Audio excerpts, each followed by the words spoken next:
I'm Whitney Baker, coach, facilitator, meditation teacher, and writer. Electric Ideas is for women, especially mothers, who are done disappearing inside their responsibilities. If you're holding everything together but running on empty or feeling disconnected from your needs and desires, this is a place to come back to yourself. If you're ready to feel alive again in the messy middle of real life, you're in the right place. Let's spark something. Welcome back to Electric Ideas. I'm your host, Whitney Baker, and this is a mini jolt, a short episode to help you feel self-connected and lit up right in the pressing realities of everyday life, especially during motherhood. So the other day, I was catching up with a mom from my neighborhood who's curious about my work, and she shared that after years of stress and striving in her motherhood journey, life has finally, for the first point in a long time, settled in a little bit. She feels like she's in more of a predictable routine now that her kids are a little bit older. But she told me in kind of a confessional tone that she recently experienced this kind of daunting moment of realization where all of a sudden she was like, where did I go? Now, in this particular case, her daughter had faced some health challenges that had gratefully stabled out, but this got me thinking about a pattern I've seen that I haven't heard discussed anywhere. We know through tons of research that cognitive demand dramatically goes up in motherhood, especially given the fast-paced, tech-forward world we live in. And I know most of us would rather not revisit the COVID-19 pandemic. It was a time when I, like many mothers, felt like the rug got pulled out from underneath me. But I want to talk about this briefly today because I've had this sense lately that many moms are still feeling the ripple effects of the pandemic in terms of the lingering added piece of emotional labor for caring for kids who were negatively impacted during that time. So I found a Gallup poll that shows 45% of parents say the pandemic negatively affected their child's social skills development. Also, that 42% of parents say their child's mental health was negatively affected by the pandemic. Well, I know experiences during the pandemic differed dramatically depending on all types of factors, such as socioeconomics or geography.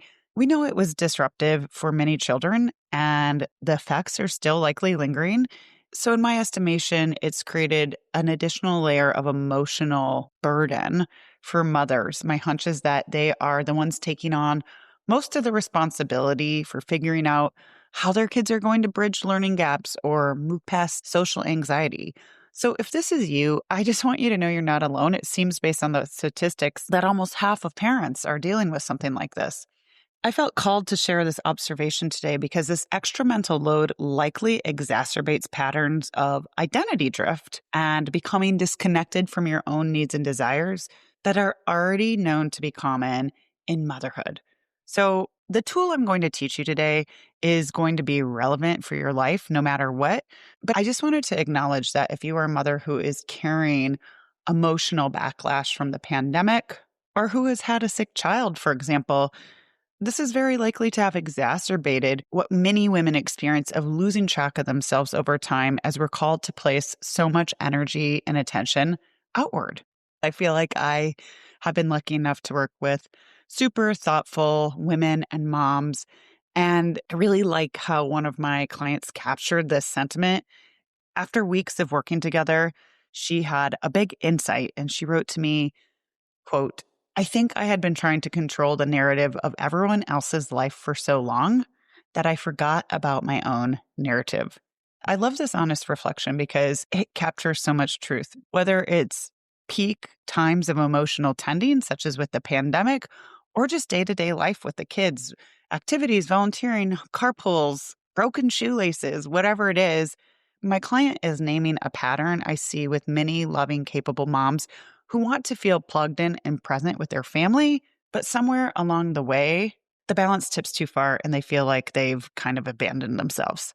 There's nothing wrong with you if you feel like the giving and care work you've done have over time eclipsed your sense of self. Another layer is that motherhood is a portal.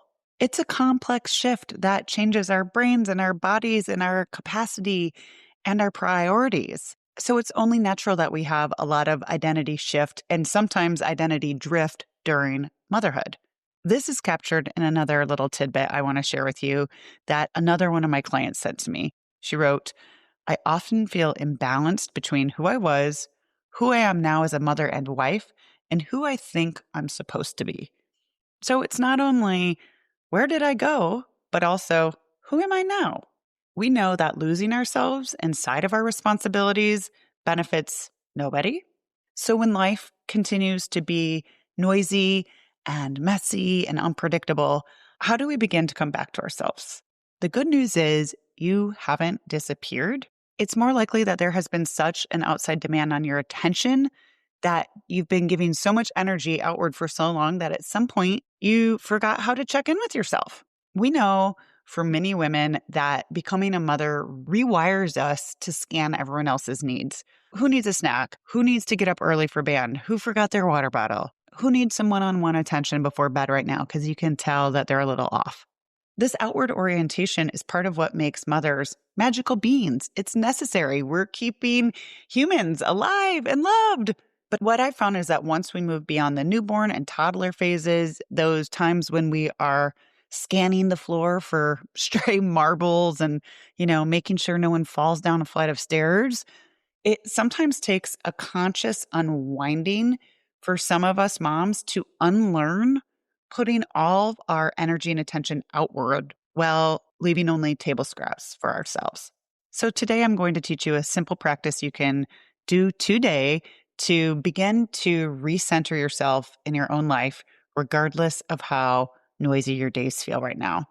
Before I share this practice, I want to note that small is key and intentional because many moms who feel like they are just up to their necks in this middle, messy, kids at home years get overwhelmed to a point where they either can't make self-aligned decisions anymore because they're just straight up too drained, or they fantasize about a time when things will settle down, which never comes. They just stay stuck in this I'm fine rut of sameness instead of taking ownership and being patient enough to trust that small, consistent change is still change.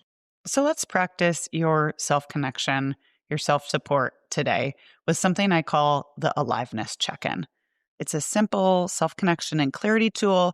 You could use it weekly, you could use it monthly, you could use it daily, just to make sure you're showing up for your needs and desires, even when life feels full, because most of the time, if you're a mother, it probably will.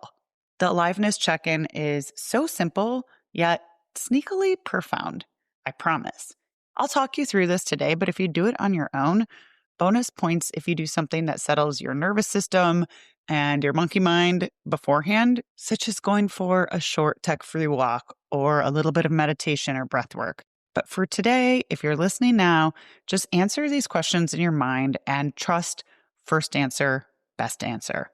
I'm going to talk through the 3 questions that comprise the Aliveness Check-In out loud kind of quickly, and then I'll repeat them so you have more time and explanation and examples and space for your own answers to bubble up. So here goes. 1, what makes you feel alive? 2, what makes you feel grounded? 3, what makes you feel nourished? Let's talk through this in a little bit more detail right now. What makes you feel alive? Okay, with this question, we are going for what restores contact with vitality and desire. Notice when you feel energized and excited about something, something that maybe sparks curiosity, joy, creativity, something that takes you out of autopilot.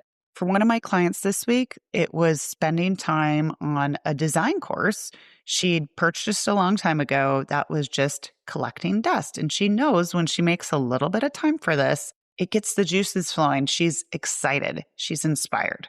So for what makes you feel grounded, choose something that helps you feel steady, calm, and like you're less all over the place. If nothing's coming to mind, think about what makes you feel the opposite of frazzled. It could be some quiet time in nature, maybe some sort of gentle movement, prayer. For one of my clients recently, this was reclaiming her morning routine, and She knew in her mind that she was better equipped to make loving decisions for herself and be a loving partner and loving mother when she poured into herself first. But she kept just going for her phone and scattering her energy and attention outward right away. So she made a simple commitment to spend 10 minutes in the morning doing something that helped her feel grounded and recommitting to this. So, what might that look like for you? All right. Then, number three, what makes me feel nourished? So, nourished for me is about being replenished. It's what restores your inner reserve. Sometimes for me, this is almost a feeling like you're living it right and living well and tending to yourself. An example that's coming to mind for me is a mom I know made a monthly standing coffee date with some of the other school moms because it just really helped her stay connected and feel good about her life. Because for her, connecting with like minded moms who are in the same phase of life really filled up her cup. So I hope some of these examples spark something for you.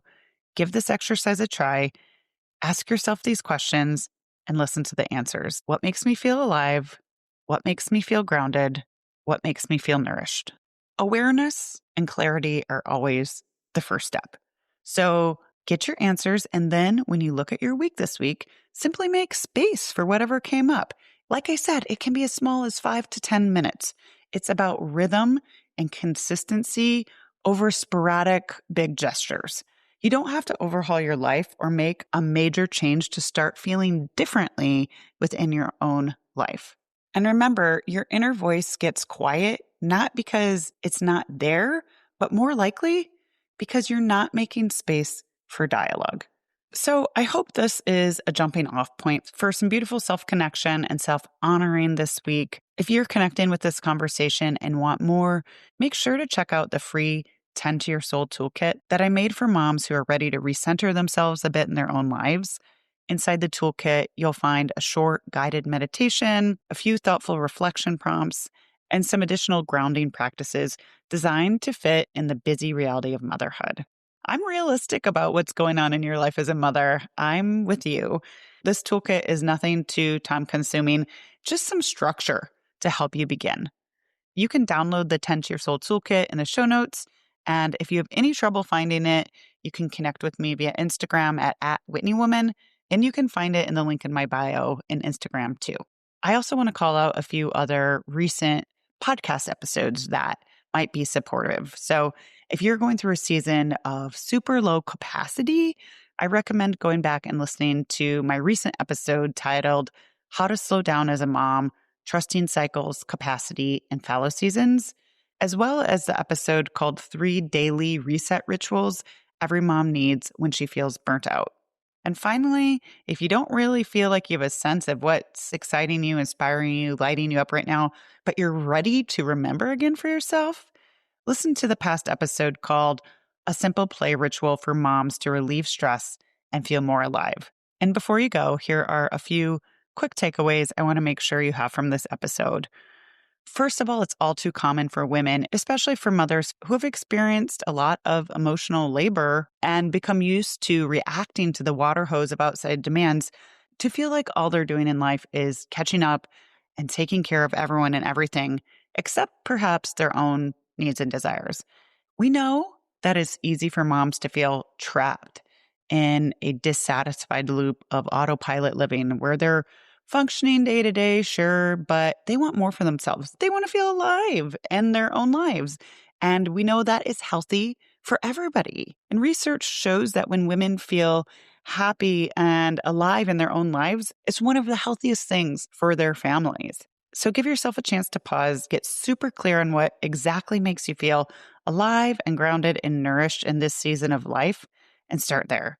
And if you'd like gentle structure and accountability, more tools and guidance and support in this journey, you can also snag a free 15-minute Spark call with me, and we can discuss. That link is in the show notes as well.